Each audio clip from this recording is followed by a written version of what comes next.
Sky Satellite Network. This is Sky News.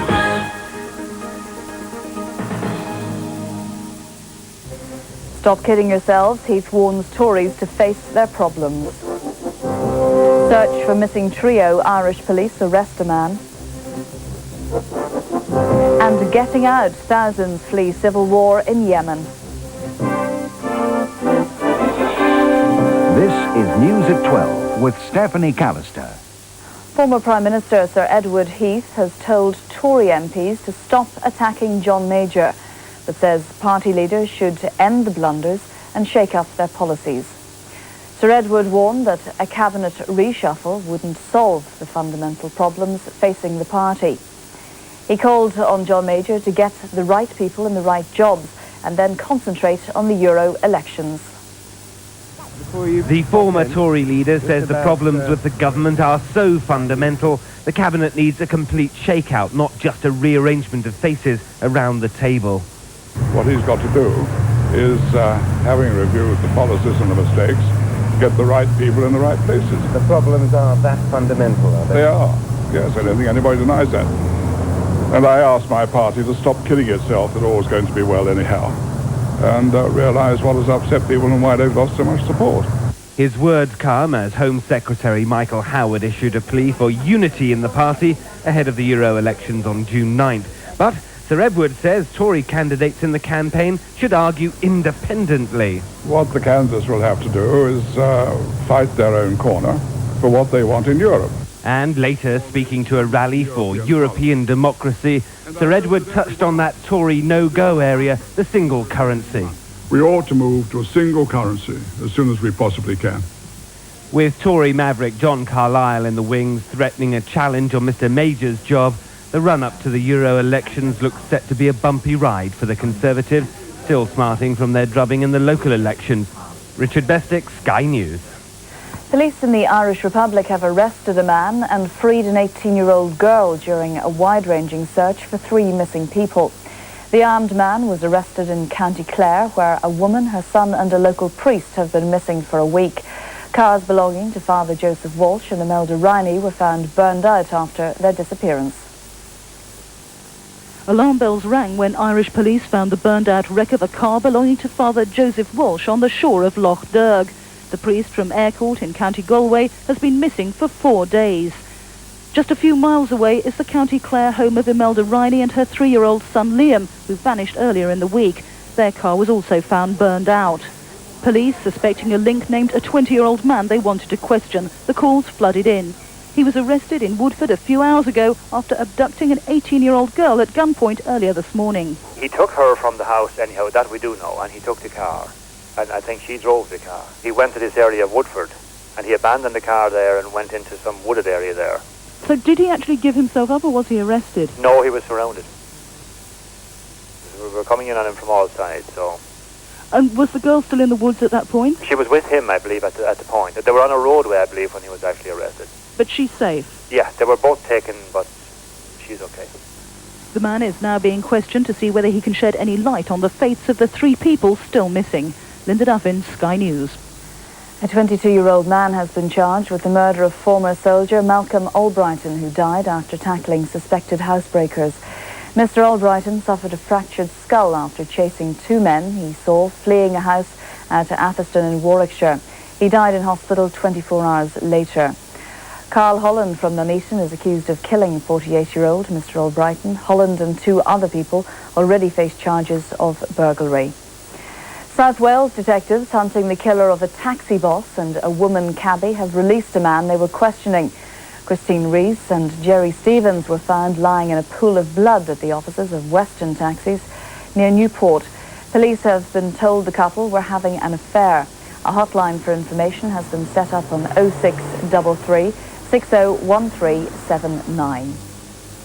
Thousands of foreigners, including Britons, are trying to escape from Yemen as its northern and southern rivals continue to wage all-out civil war. The capital Sana'a again attacked by Scud missiles overnight, and there are reports of fighting outside the port of Aden. France has sent warships to rescue its nationals and other foreigners. Some people have already escaped to Djibouti. while the British government was advising foreigners in Yemen to stay indoors and listen to updates on the World Service, the French used a warship to get American, European and their own nationals out. Some 500, including 64 Britons, chose to leave. We were in our house, we were downstairs on the floor, and a bomb just hit the roof. When we were lining up to wait for the boats to come, there was the plane came in to bomb the airport, and there was shots from right where we were. An aircraft from the north came through the harbour and bombed the airport. This was quite a frightening thing, and at that point in time we didn't think we would get off. People were tense whilst we were waiting to get on the ship, and the sound of gunfire and the explosion frightened them, but it was far away, so we didn't feel to be in danger. Overnight, anti-aircraft guns opened up in Sana'a, the northern capital. And as fighting continues, the Arab League is meeting in emergency session in Cairo at Egypt's request. The Jordanian chairman urged a united solution. Egypt is suggesting Arab troops should be sent to stop the fighting, a proposal which is not expected to be greeted with enthusiasm. Yemen has been isolated since it supported Iraq during the Gulf War. Jackie Rowley, Sky News. Here was Sky News at 12. Coming up, a new start. Black South Africans have their first taste of government.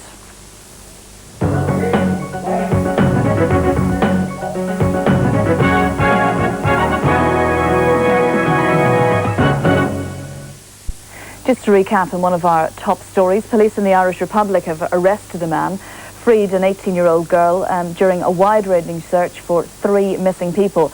Well, on the line now we have Kathy Halloran of RTE, who's been following the search. Good afternoon to you. Good afternoon. Can you just give us a clearer picture, Kathy, of what's been happening? Well, there was intense Garda activity around the Mount Shannon, Scariff and South Galway areas throughout the night.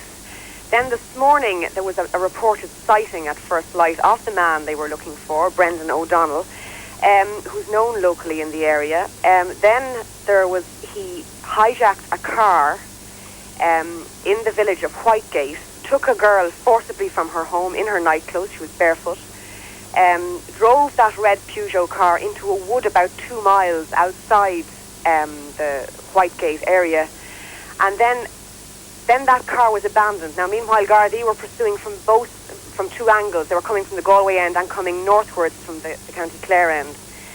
Then at about 10 o'clock, he was about to hijack a second car, and shots were fired. Gardaí came upon the scene literally at the same time. He was on the ground. Gardaí were standing over him. He had fired a number of shots. He was carrying a rifle, and the young woman who was with him, a 17-year-old who has red hair, and initially everyone thought it was Imelda Riney, the woman who's missing. But she, anyway, is okay. She's been freed. She's been taken to Galway Regional Hospital. She was shocked. She had dirty, muddy feet, but she appears to be okay. Now, the police have linked the 2 searches. What is the thinking behind that? Well, it goes back to 2 burnt-out cars being discovered quite near in this area. The first car, Imelda Riney's car, and her young son, who are both missing now for almost 9 days. Her car was found in Lochray. Then last Thursday, the car of a curate, a priest missing from Ayr Court, was found close to Whitegate, where Imelda lived. So they were both burnt out, and then last night the registration number of Imelda's car was found close to Ayr Court, the village where the priest lived. So that was the first hard evidence that the 2 cases were linked. All right. Police are questioning a man at the moment. Can you tell us something about that? Yes, he's been in custody now since he was arrested shortly after 10 o'clock. He's been taken to Lochray Garda Station. I've no indication yet about how that's going. Gardaí were initially saying that they were hopeful that they could be led to Imelda and her son, and indeed the priest. At the moment, they're saying no more than they're pursuing that particular line. They're continuing their questioning of him. Hope seems to have faded slightly, but I'll only put it like that. They are waiting to see what he'll say before they pursue the search further and in which direction it will go. Kathy Halloran from RTE, thank you for joining us. South Africa's new regional parliaments meet for the first time today, giving blacks a political voice for the first time in 3 centuries. The meetings take place as Nelson Mandela continues to finalise his team to govern the country. But the ANC and FW de Klerk's National Party are already arguing about the makeup of the new cabinet. But Mr. Mandela appealed for national unity and reconciliation. He wants that to be the theme for the new democratic South Africa. A united army preparing for a government of national unity. The honour guard for President Mandela being drilled into shape for next Tuesday's inauguration. The multiracial face of the future learning how to get in step. That wasn't it. Meanwhile, the President-elect and his two deputies, Heir Apparent Thabo Mbeki and Mr. de Klerk, were carving up the cabinet jobs. 18 to the ANC, 6 to the National Party and 3 from Inkatha. And in the spirit of working together in a government of national unity, we have to do some bit of horse trading. Though at a Cape Town mosque, Mr. Mandela vowed to lead a government with high moral standards. We would like to cleanse the government of all forms of corruption.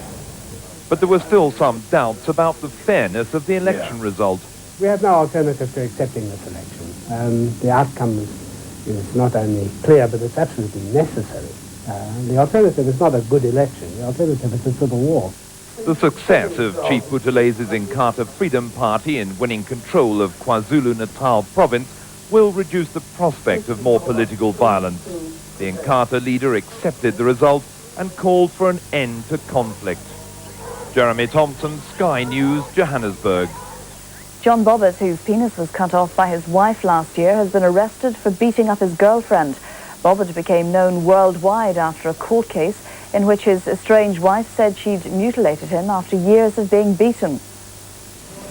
In a sensational trial that captured worldwide attention, Bobbitt's wife, Lorena, was found innocent by reason of temporary insanity after cutting off her husband's penis in the bedroom of their Virginia home.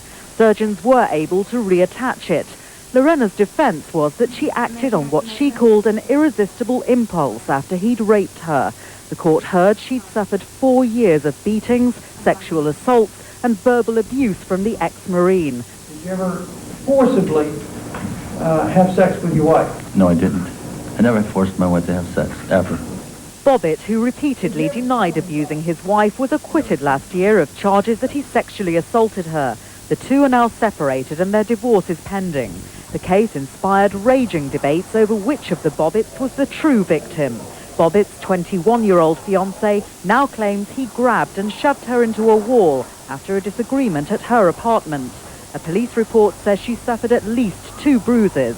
Bobbitt called the incident a huge misunderstanding. Susan Bookbinder, Sky News. 15 after, here's Beverly to tell us what's coming up on sport. Thank you very much, Steffi. I'll be back in just a moment. Join me for a full roundup of today's top events, including Lennox Lewis's title defence, plus a live look at Everton's Premiership plight, and we'll cross live to Twickenham too, where Leicester will try to turn the tables on Bath.